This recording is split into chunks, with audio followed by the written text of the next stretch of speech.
All right, in this screencast, I'm just going to go over briefly how to make sure that your iPad is updated and if it needs updated, where to go for that. So when you go into your initial settings, you're going to see your name hopefully up at the top indicating you've signed into your Apple ID. And also there may be a notification right below your name indicating that something needs your attention. If there's an update, it might be that.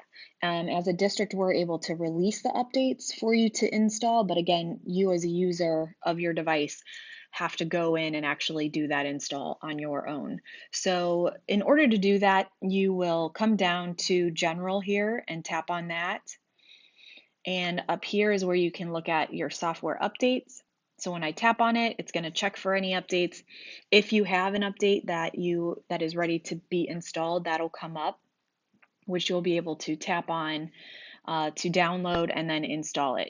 It is kind of a two-step process. You'll initially be able to download the install, and then if you have install iPad updates on automatically, so both of these are toggled to green, then once you've downloaded it, it will install automatically overnight after it's connected to your charging cable. So that's definitely what we recommend. And just know that that's the best way to do it because sometimes these updates can take about 15 minutes or so. So keep that in mind. Extremely important though for the health of your iPad. And let us know if you have any questions.